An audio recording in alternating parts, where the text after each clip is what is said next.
We could try. We'll try a series like how everyone else does it. Okay. You ready? Yeah, I'll try to be as serious as I can.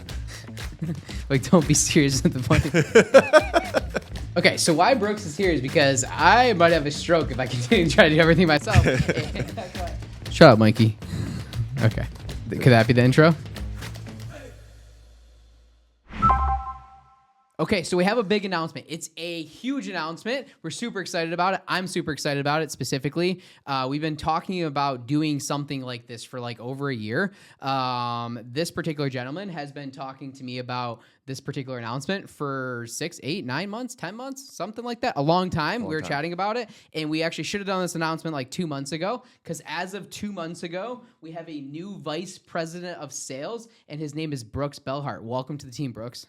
Thank you. Yes. I appreciate it. So this is our official announcement. Brooks is going to help us with retention. He's going to help train and coach agents, and he has a wealth of expertise, a huge background in the real estate space and sales space. So we're very, very excited to have him. And if you want to learn more about Brooks, go to our YouTube channel, Redefine Real Estate, and you'll find more about Brooks in our upcoming feature. But there's going to be a lot more content. You're going to see a lot more of this guy in Redefine, my page. You can see a lot more of this guy in our world, because we're here for world domination of the real estate space. So I did a podcast a couple weeks ago, and I was talking to the host. And I was like, there's kind of two ways to do a podcast. One is you do like the official episode 232 of the whatever show, welcome. Or like Rogan and other people like that in the podcast world, sometimes they just start talking and it makes it like flow better. Which would you prefer? Let's just talk. We're already talking then. Yeah. So we just keep going on. Yeah, we don't have to do anything different. This is the Redefine Real Estate Podcast. That's my intro. Okay. So perfect. Today we're here. This might be the first of many. I hope this is the first of many conversations, because we're here with Brooks Belhart, and we're going to get a little bit of his background. But before we get into that, we're going to explain why Brooks is going to be around more. So you're going to be around more because of one major reason. We're paying you to do so. No, I'm kidding. So Brooks is our new vice president of sales. We're very, very excited to have him here at Redefine Real Estate. And he has a awesome background, specifically in the new construction world and the sales world. And so, we want to use this video to introduce Brooks. And I think there's a lot of very key lessons in his career so far that you can take from this video, this podcast, wherever you're hearing or seeing this. And then B, kind of use this as maybe a kickstart for future episodes, future shows. We're going to talk about different topics and different items in the real estate industry. So I just literally got tagged 2 minutes ago about a big thing happening. We're not going to get off topic. ADD's kicking in. But Brooks, welcome to Redefine Real Estate. It's been a couple months already, but officially welcome on camera, and welcome to the podcast. Yeah, thank you. I appreciate it. You said something actually pretty funny there as far as like backgrounds and stuff. And as far as backgrounds are concerned, obviously we had kind of like a very similar path to where we're at today. Maybe we kind of veered in a different course as far as real estate is concerned. I went the builder side. You obviously, worked with the existing space.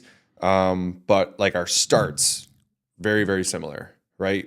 Both kind of like in that B2B role, right? Which I think with a lot of the agents, some of the agents that we brought on even recently, like we really kind of sought after some of those, even if they're newbies, like they've had those B2B roles in the past, right? And it just kind of like a good connection, like you have some sales acumen, and then how do we mold it to the real estate industry? So like, I'm really excited to be here because I know that I'm at a place that have had similar paths, but we have like different areas of expertise that we can kind of mold together. And like you said, like hopefully, we will dominate. We're going to dominate, right? World domination. I'm going to keep going back to that. No, in all seriousness, though, I'm very excited because I think we're at a position as a company with you and some of the other pieces that are finally set in place. Like I've been telling everyone, 2025 was like the year that we finally got settled. And now it's like offense growth. Like we're super excited and we're seeing that. We're seeing responses from our agents and we're seeing growth. We added a bunch of new people already. We want to continue to do so. So it's going to be super, super fun. But yes, so going back to that, what you just said was super interesting and very powerful. And I don't want the people listening to this to think like you have to have a sales background to succeed in real estate. However, there's a huge competitive advantage of having that sales acumen. I was doing an interview the other day and this guy was a badass sales guy. And he was like, wait, you worked at Xerox? And I was like, yes. And he's like, oh, so that's why you have killer sales training. I was like, yes. But at the time, you don't realize when you get into a job like that, fresh out of school, that like that's actually the best training you could possibly get. Like I just got that job because I thought, I worked for Xerox for ended up being 6 years, and I thought like they interview good, they're more professional. All the other jobs seem kind of shady, to be honest with you. And I was like, this seems like a legit company, and it scared the heck out of me. And so since it scared the heck out of me, I decided to do it. And then fast forward, I realized like Xerox training, software training, B2B training is sales training at like its core, and there's so many different pieces in there. I just did a couple of videos today, one about the 4 magic words, one's about a 3-second pause, right? There's just a lot of little things you pick up in sales in general, and when you overlay that into real estate, there's a ton of benefits, which I think a lot of agents don't have. So I'm excited that you get to bring that to here to Redefine. We can use some of those items. So quick background. I know like a lot of these podcasts kind of do this. I don't think we're going to always be talking about the background, but roll into that real quick. What is the quick hero's journey of how you got here?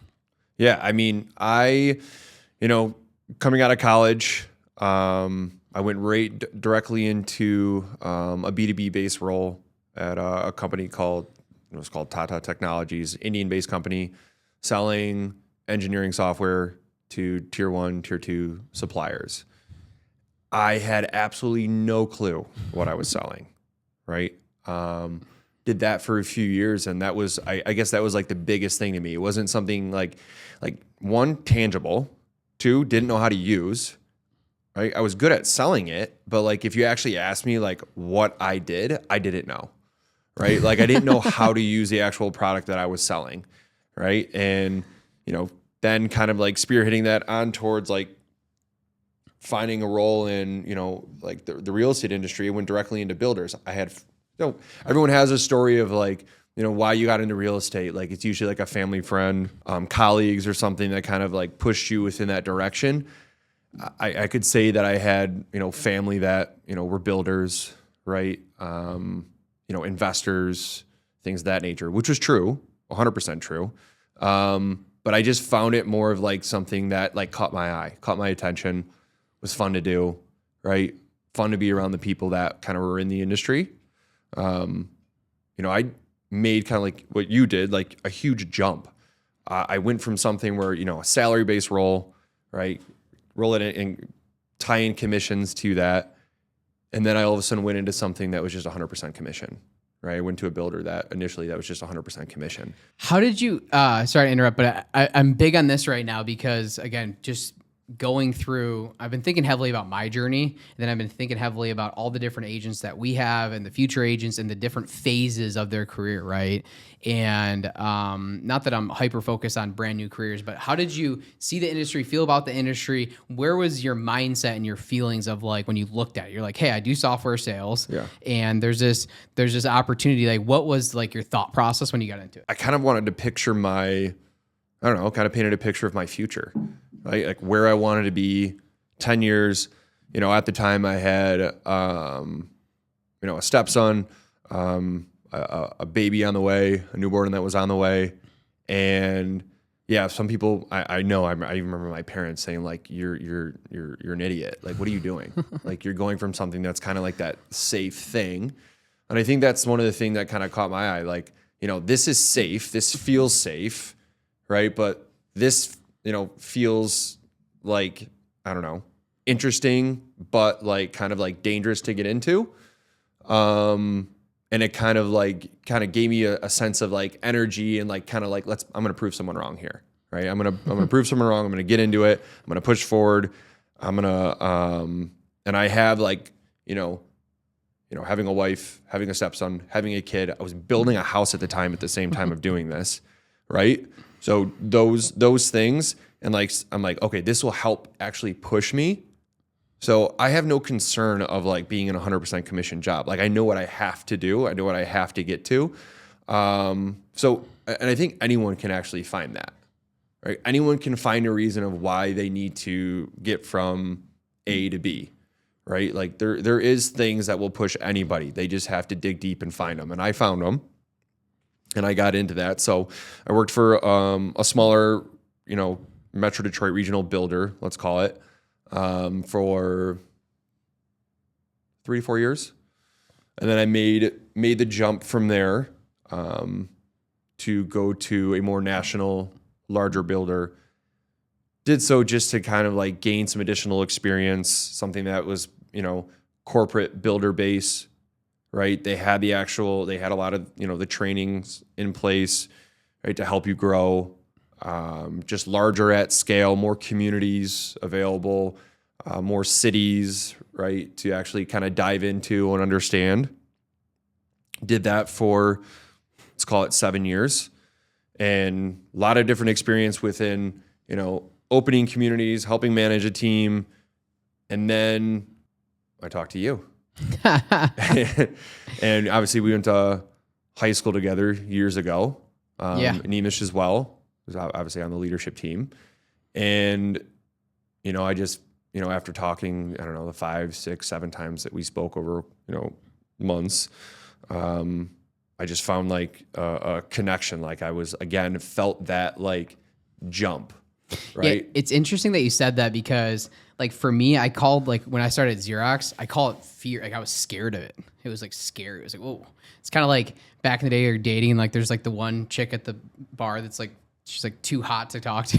It's like, whoa, it's like scary. It's like, it looks attractive, but it's also like intimidating, and it creates growth. And so for me, it was being able to take that leap of faith and then just like trust it and become the person that deserved to have success with it, or like become the person that can get the too pretty for me girl at the bar, right? Yeah. Same type of gig, right? So it's sort of like an energy of things that scare you. You almost need to like run towards, right? And like that commitment to like, I'm going to grow and become that person, 100% commission sales.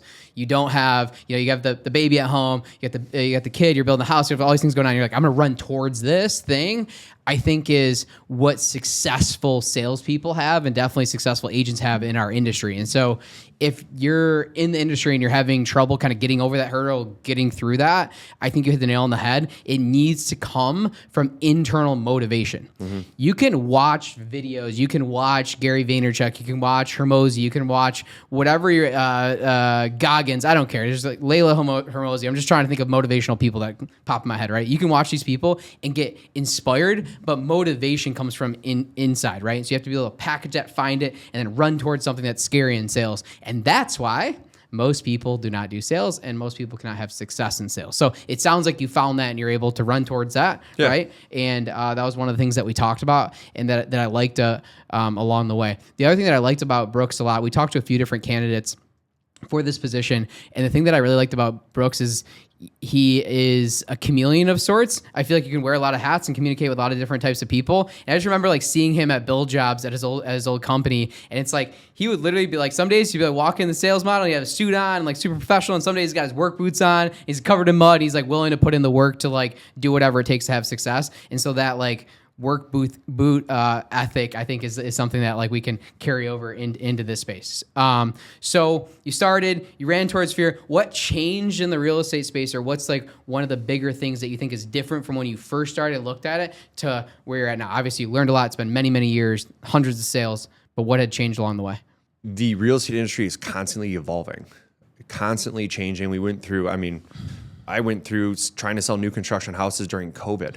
We couldn't even sit in a model to actually show things. I was doing Zoom calls for my house, right? And I was selling new construction houses just based upon like pre-planned presentations or pre-put together presentations that we had in order to sell, a $700,000, $800,000, $900,000 home. Huge shift from when I previously started just sitting in a model 5 days a week and on the weekends, right? A massive shift. So that the real estate industry, as you know, and a lot of people know, it's constantly evolving. You mentioned a little bit ago when you were, earlier today, is like you have these like conglomerates that are kind of like taking over, right? And actually like, taking like all these teams that we had in the past and they're kind of rolling them back together, right? And that, that was one of the biggest things too, as far as like, I didn't need to make a move. I didn't need to like go anywhere different. I could have just stuck with the path and been fine, right?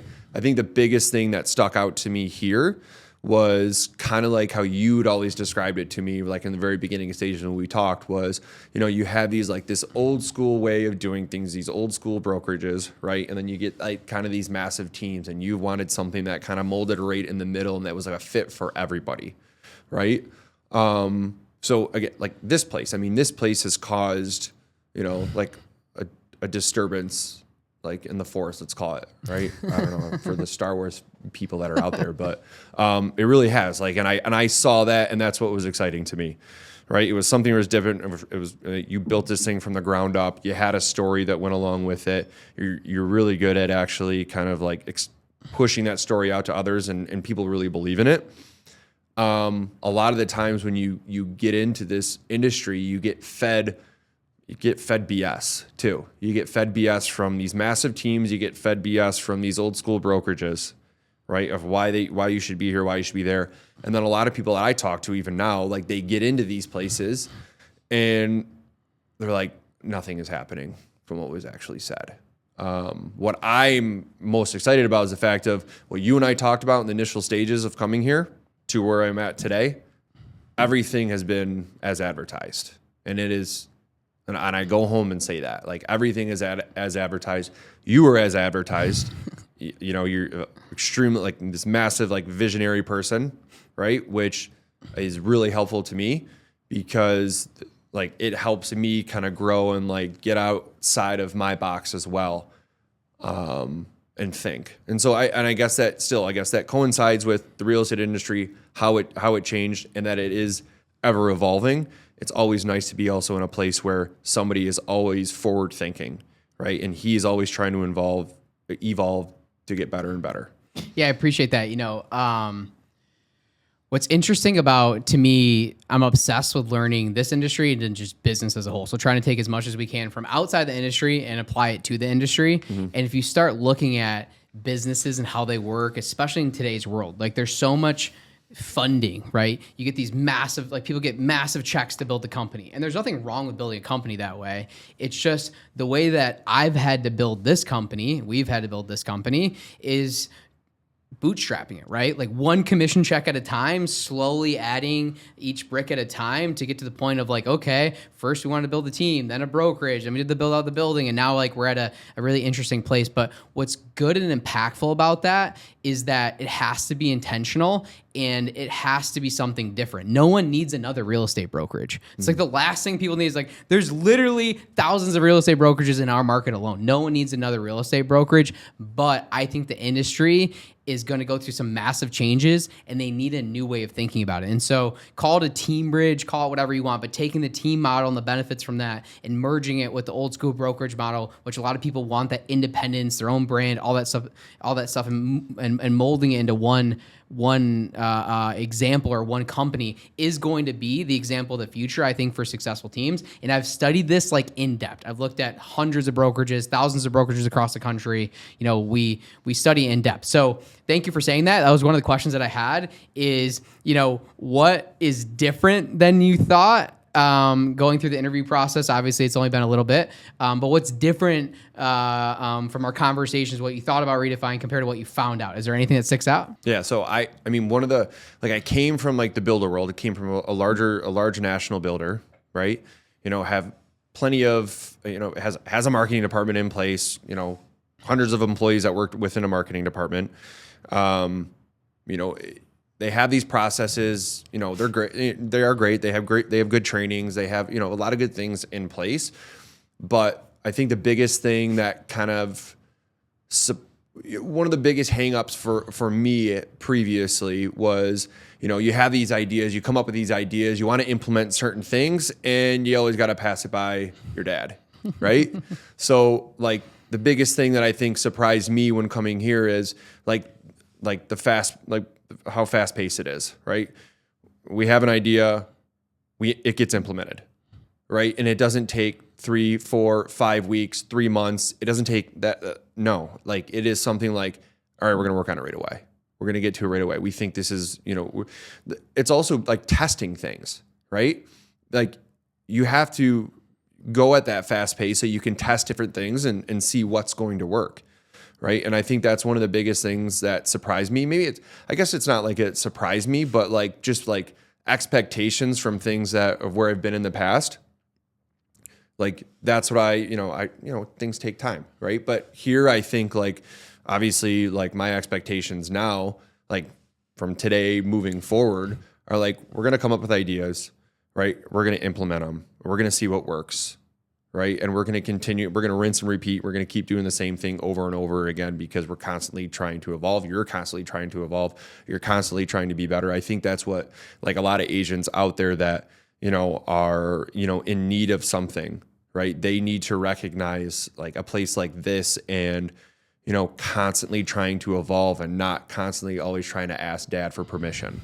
Right? I think that's one of the biggest things that I've seen.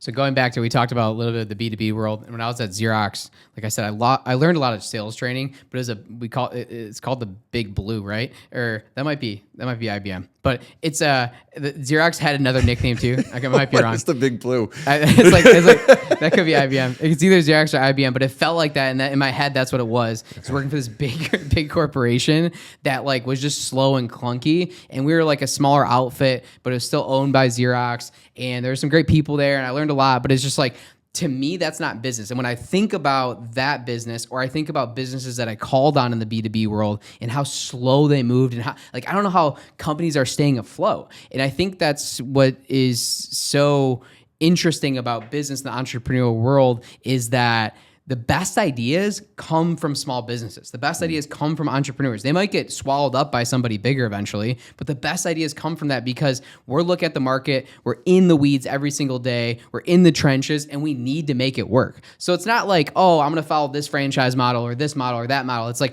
I need to build something that works. And then once it works, we're going to give it to other people. But it needs to work for me first. And so we've done that in a short amount of time. And I think I love what you said about speed, because I think speed in business is just as important as speed in sports. Like, it's like just as important. Like, you have to be able to move quick. We talked about, so there's a new, huge, massive merger right now happening in real estate. There's 2 others last year, and there's going to be 2, 3 more next year. Okay. It's going to keep happening. There's going to be changes in laws, changes in this, changes in that. Right. And so the only thing consistent to be able to excel is be able to execute at speed. So I appreciate that. And like, to me, like, that's the fun part.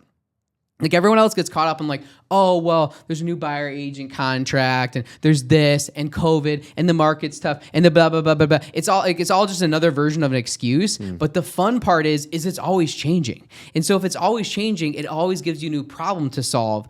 And so if that's how you think about entrepreneurship or sales or being a real estate agent, then it's a fun career. But if you don't like change and you're not cool with change, it's really unfun, because it's like, oh, I got comfortable, I'm making money, like, this is good. Like, I don't want to switch it up. But if you look forward to the change, right, then it's awesome. Like, in the sports world, there's a lot of golfers out there that help other golfers on tour, and it's like, why would they do that?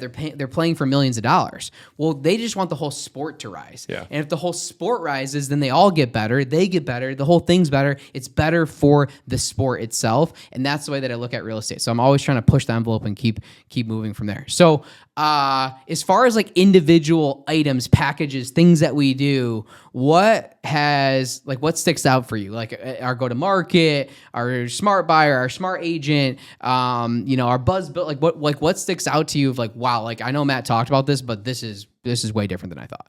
Yeah. I mean, I don't know, by far and away, the smart agent, like, program, like that specifically, I think is what sticks out to me the most. And that's what I'm finding when talking with, other agents that are out there. I've done a lot recently with going back and getting feedback from agents that have worked with us in the past. And just, it's actually like refreshing to hear the positives that have come out of it.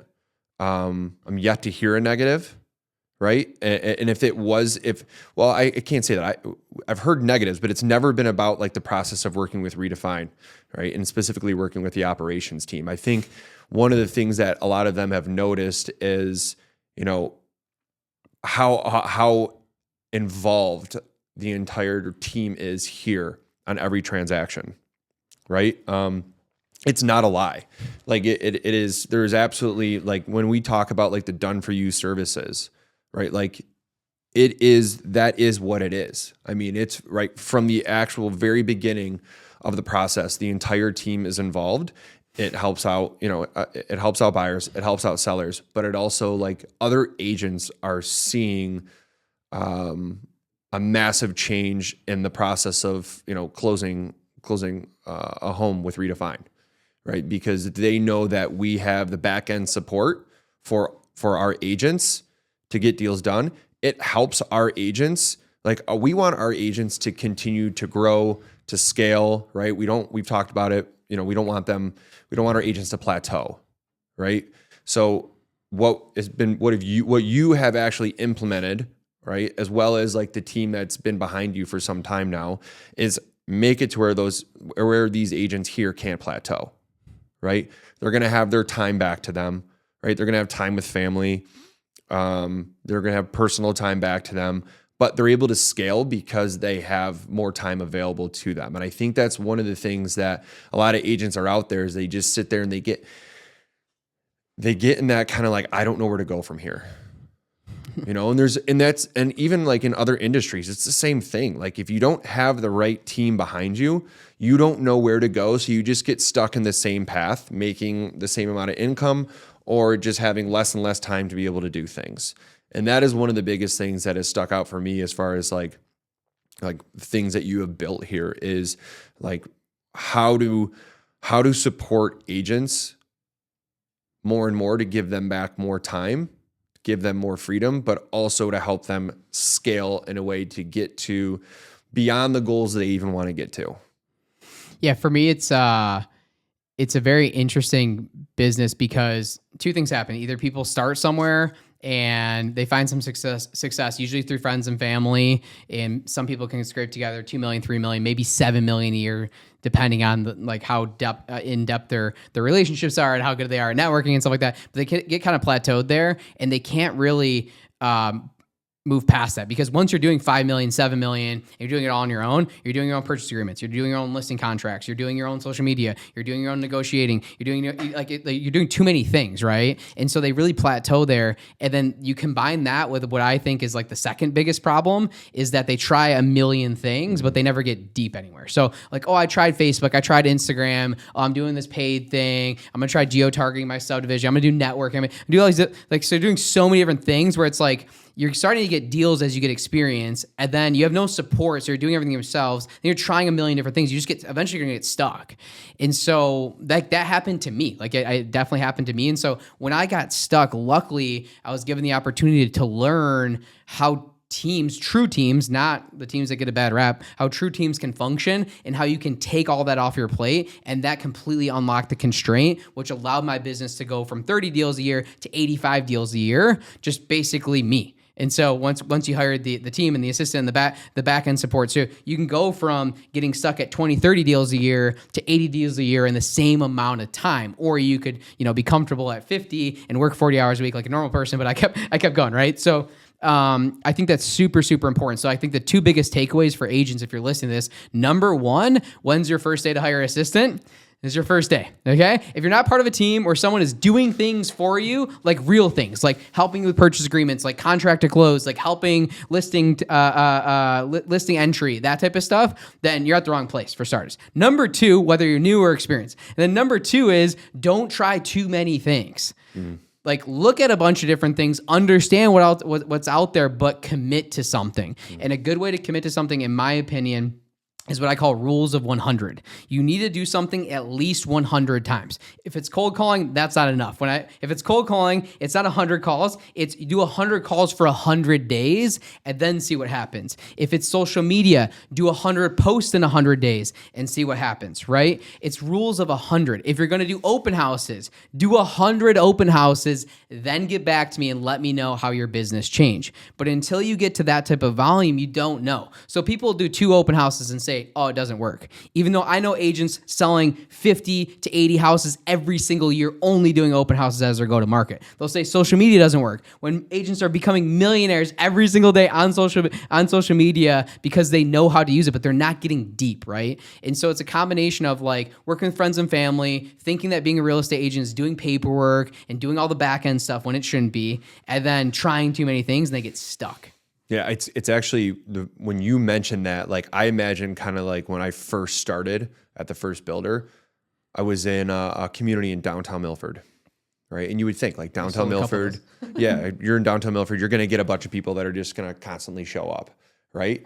Absolutely not the case. Like kind of hidden back a little bit. So I'm working 5 days a week, right? Saturdays and Sundays, I'm there all day. So I'm running all day open houses, right? You just mentioned it, like people, open houses don't work. I mean, yeah, there's days I sat, if there's 360, if I work 250 days in a year, my first couple of years at the first builder I worked for, I would say probably 150 of those days, no one ever walked in. Right. But I didn't just like leave and just go home and like, hey, I'm done. Right. Like you keep going, like you keep pushing forward. You have to, I 100% committed to it. Right. I didn't 25%, I didn't 50%, I didn't 75. I 100% committed to that. So when it comes to other things, yeah, like I talk to a bunch of, agents now, and like agents they'll mention like 5 or 6 different things. But when I say like how far did you get into that? Like they're saying, well, I tested it out for like a couple weeks, and I didn't really, and then I went over to something else because I just felt like it wasn't working. I'm like, well, you only did it for a couple weeks. Right? It's like the same thing. If I only worked for a builder for a couple weeks and sat in the model for a couple weeks, how am I going to really know if it's going to really work out? Right? Like things take time, right? But keep pushing forward into the one thing that you're focusing on. Right. And then you'll actually be able to see, like after 100 days, after 2 years of doing it or whatever it is, like then you'll know. Right. But you have to actually put 100% into it and not 25, not 50. And then like, hey, let's try something else. So it's funny that you actually mentioned that. One of my mentors says, like, bring this full circle. He says, micro speed, macro patience. So you need to like hit the open house every day, make the 100 calls, do like a lot every day. So it feels like you're moving fast, but then be very patient and let it pay off, right?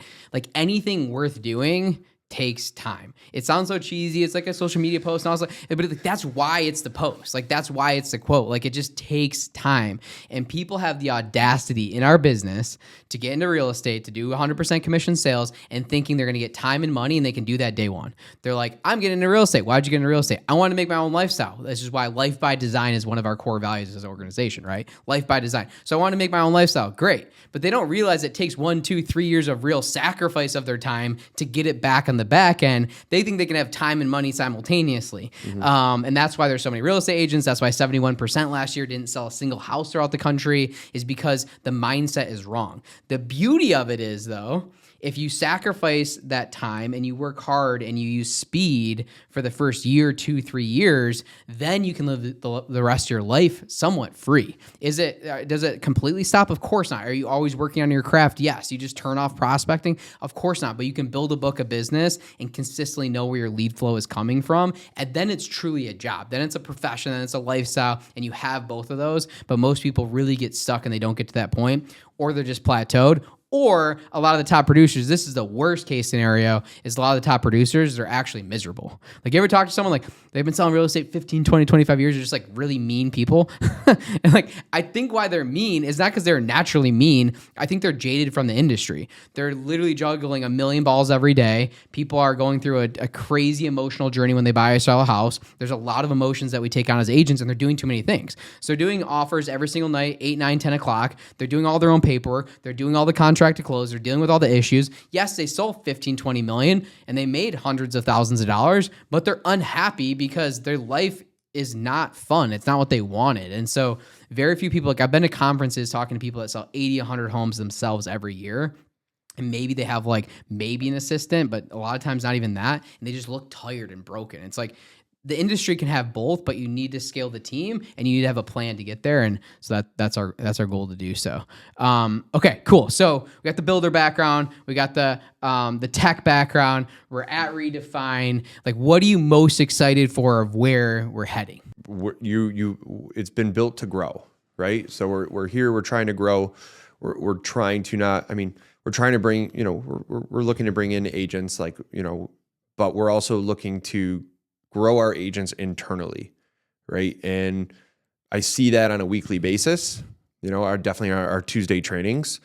The collaboration that takes place. I've seen a massive, difference in the collaboration just from the team specifically working together, knowing what everybody's working on, right? Like working as a team, helping out when someone's out of town, doing open houses for someone else who has showings going on that day, right? Like this, what I am extremely excited about is the actual team atmosphere and how that is going to continue to grow further and further. I am huge on the team aspect. Personally, I'm not about my wins. Like my wins are wins that others get, right? Like I look at it as like I got a text message from Matt Cicadia, right? And he says, just want you to know how much I appreciate you. It was like 8:30, 9 o'clock last night. It was like kind of out of the blue. I'm still kind of wondering like what I did for him to actually appreciate me. We have fun together. I talk with him a lot. He asks a lot of questions. We bounce ideas off each other. I don't ever act like I'm his boss. Like I am there to help support him and help him to have his life by design. Because I think that's a mentality, right? I think there is a mental toughness to having a life by design. I try to teach it to my kids, right? So I'm teaching the kids. I'm trying to like push it forward with adults too. But I'm excited for the growth here. I'm excited to help agents grow. And I want them to get the win, right? I want them to be the one that, as a, top 100 producer, right? Whether, to me, it's not about me, right? I truly believe that, it is about other people. I want them to succeed because if they succeed, I succeed. And to some of the interviews that we did, hopefully I'm not creating any haters, but like a lot of the interviews that I did, it was very much like kind of the reverse. And that was one of the reasons why I was so excited to have you and why we wanted to work with you, because you had that mindset of, hey, I'm already doing this in my other role and it really motivates me to help other people. Like you've sold literally, I don't know, $500 million plus in new construction, right? Dozens, if not hundreds of deals over $1 million. Like you've had a lot of closings yourself. And you said like, hey, it's like not rewarding for me anymore. In my personal mission, like if people ask like, what is your why? Why do you do this? Like if it was about making money, we would have a 3-5 person team. We could easily make $1 million a year and I would be chilling. I'd be golfing a lot more. It'd be a lot more beaches. It'd be a lot easier. But for me, it was about creating leaders who create leaders, because I think more than ever in our industry, in our community, and then actually outside of our industry and our community, whether it's Southeast Michigan, the United States as a whole, the world as a whole, like we need more community and we need more people working together. And so for me, it gave my life purpose to be able to create leaders to create leaders. And like you had that same mindset. And that's what I'm so excited about for Brooks to be here, because he is a leader and he wants to provide and give back to people. And he's selfless in that journey. And that's what creates more leaders. And that's what good leadership is. It's not about you, it's about them, and it's hard to keep track of in a commission world and in in this sales world that we're in this hyper competitive marketplace. It's hard to keep track of that, but if we keep track of that, our people are going to be good, it's going to be rewarding, and the money and the deals will come without a doubt. I mean, yeah, don't get me wrong. I mean, I like paychecks, right? But paychecks, like I don't need to post my paycheck, right? I just like, the growth of an individual and like knowing that I like help them get to a certain point, right? That is just kind of like what helps, feed me inside. Like that's what makes me happy. I don't need to, sit in front of 1,000 people and everyone just sit there and gloat and say like, wow, look what this guy did. Like, I mean, sure. Like, I'm sure a lot of people out there would like that. Like, in the end, like you kind of like the attention, but I don't need it. I don't strive off that. I strive off of other people's wins. And I do want people here, like keep people here to like now and obviously in the future. Like I want them to feel that. Like I want them to feel like they can come to me for anything. And I want them to feel like they're not going to get somebody that like is just a know-it-all. Like I'm not saying that. Like I'm going to learn from the agents too, right? Missy's going through a deal right now that we're both learning at the same time. But hopefully we get a huge win out of it and kind of like can share that with the team and to other people that are out there and what we do here and how we've kind of created with a collaboration with another builder to actually help like us scale. But it's mainly like I want her, she's going to get the win. Like I just want to be able to share it with others and let them know like how they can get that win too. But we're both learning at the same time. Right. So I'm going to learn from agents. Agents are going to learn from me.